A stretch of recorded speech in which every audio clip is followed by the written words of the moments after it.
मैं अशोक केसवानी भाजपा से हूँ। मेरी पत्नी जो है शांति देवी नगर पंचायत वार्ड क्रम चेयरमैन का चुनाव लड़ी थी और जो चुनाव लड़ने के बाद मैंने जब देखा बाद में अभी कि इनकी वोटर लिस्ट में हमारा विरोधी जो है मीरा का नाम कहीं भी नहीं है, तो हमने जानकारी पूरी की तो उनका नाम गांव में है। वो आधार कार्ड भी गांव का बना हुआ है, यहाँ कोई उनका वो नहीं है। किस गांव का? लोहारगढ़ गांव पड़ता है। मैंने यहाँ जानकारी की तो उन्होंने एक बीएलओ को जो है 13 तारीख को एक पत्र लिखा था कि हमारा नाम संशोधन कर दिया जाए। मेरा मीरा देवी के नाम मीरा और पति का नाम नरेंद्र कुमार कर दिया, जबकि वो जो है डॉक्टर अवधेश कुमार की पत्नी मीरा देवी, उन्हीं मकान में उन्होंने बगल में नंबर डाल के उन्होंने एक एप्लीकेशन दी। वो एप्लीकेशन छाया प्रति हमारे पास है।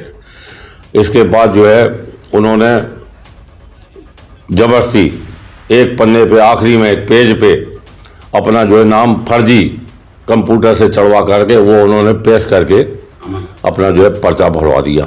ये हम लोगों को जानकारी थी कि चलो होगा नाम, जब मालूम पड़ा कि वहाँ जो है कि इनका नाम ही नहीं है कहीं। और उसमें क्या है कि बदमाशी बीएलओ से लेकर के बाबू ये सब मैं एसडीएम की उसमें मिली भगत है, क्योंकि एसडीएम इतना भ्रष्ट मालूम पड़ा है कि ये जो है पल पल में उनका स्टैंड में बैठा है दलाल, उनके द्वारा रोज लाखों रुपए लूट रहे हैं रोज। और जब मालूम पड़ा कि इन्होंने फर्जी तरीके से उनको वो वोटर लिस्ट की वो छाया प्रति दे दी और उससे पर्चा भर दिया। कहीं भी हम लोगों ने कंप्यूटर से निकाली, नेट से निकाली, उनमें कहीं इनका नाम नहीं है।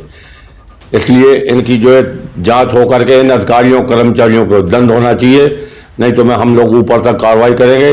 मुख्यमंत्री से लेकर के वहां तक इनकी जो है इलाहाबाद हाई कोर्ट क्यों नहीं जाना पड़े, इन अधिकारियों की जो पूरी पोल खोलेंगे। हम लोग पास सबूत है सब। कहीं शिकायत की है आपने? शिकायत हमने जो है ऊपर भी की है, जिलाधिकारी से महोदय से की है। ऊपर वाले कह पे जिलाधिकारी से आप शिकायत करें, जिलाधिकारी की रिपोर्ट आने दो, उस रिपोर्ट के आधार पर हम लोग को आप बताएं तो हम ऊपर उनकी जांच कराएंगे। क्या चाहते हैं आप? हम लोग चाहते हैं सत्यता, जो सत्यता है।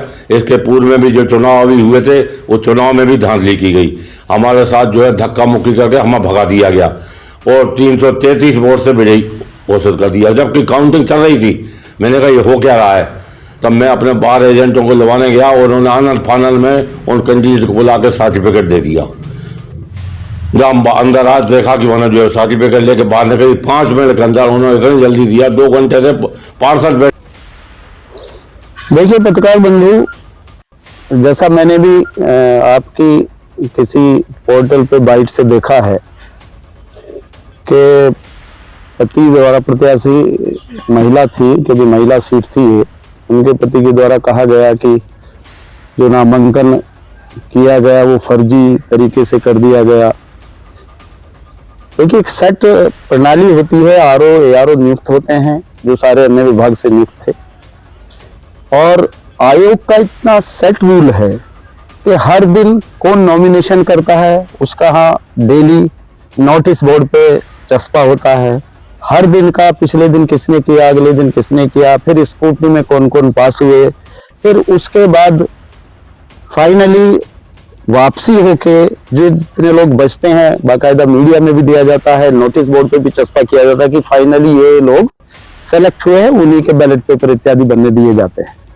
तो प्रक्रिया एकदम से सबके सामने होती है, सबके समक्ष होती है, एक भी गोपनीय बात इसमें नहीं होती। उनके सबके एफिडेविट, उनके सबके वोटर लिस्ट, उनकी हर चीज को डिस्प्ले करने का मान्य आयोग का आदेश होता है, वो सब किया गया।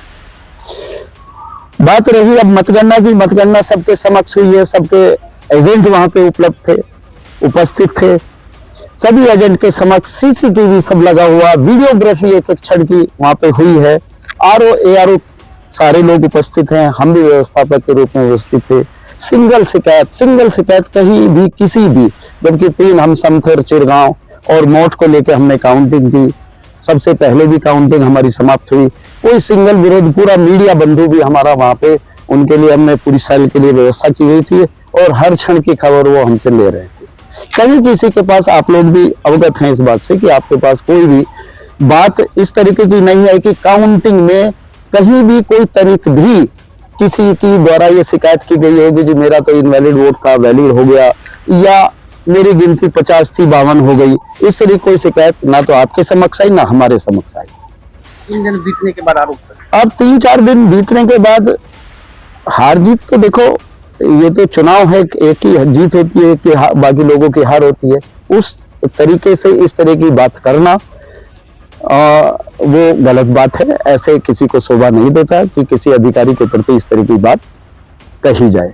रही बात मुझे यहाँ आप लोगों के बीच में, जनता के बीच में रोज मैं काम करता हूँ, कोई भी आदमी शिकायत इस तरीके की मेरे सामने ला नहीं सकता। आप लोगों को भी खुला ये मेरी तरफ से अनुरोध है कि अगर आपको कोई पीड़ित बंधु मिलता है कि जो ये कहे कि भाई एसडीएम साहब के यहाँ काम होने में कोई तकलीफ होती है, या हमें ये दिक्कत है, या उनके स्टाफ द्वारा कोई चीज की अनावश्यक डिमांड की जा रही तब हमारा काम होगा, तो मैं बड़ा आप लोगों से अनुग्रहित होऊंगा कि आप मेरी नॉलेज में ये चीज लाएं, ताकि जो भी दोषी व्यक्ति होगा उसके खिलाफ ऐसे निराधार कुछ भी कह देने से ये बात अच्छी नहीं लगती कि बिना सबूत के आप इतनी बड़ी बात कह दें, वो बात गलत है।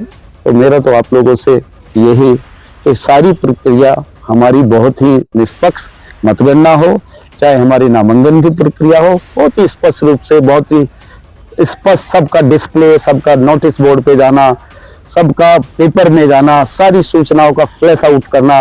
वो टाइम आयोग का होता है कि इस दिन आपत्ति करनी है, इस दिन वो करनी है, नॉमिनेशन जब फाइनल हो जाता है उसके बाद आपत्ति का समय स्वतः ही समाप्त हो जाता है। स्क्रूटनी तक आपत्ति का समय रहता है। कोई किसी की कोई इस जो प्रत्याशी विजयी हुआ है, जो उसकी मां विजयी हुई, किसी की कोई कंप्लेंट आरओ के समक्ष जो है प्रस्तुत नहीं की गई कि इनका वोट लिस्ट में नाम गलत है या नहीं गलत है। ये बात अब बाद में करना, जब वो एक टाइम पीरियड बीत जाता है, तो वो बात मुझे तो बहुत अच्छी नहीं लगती। बस इसी के साथ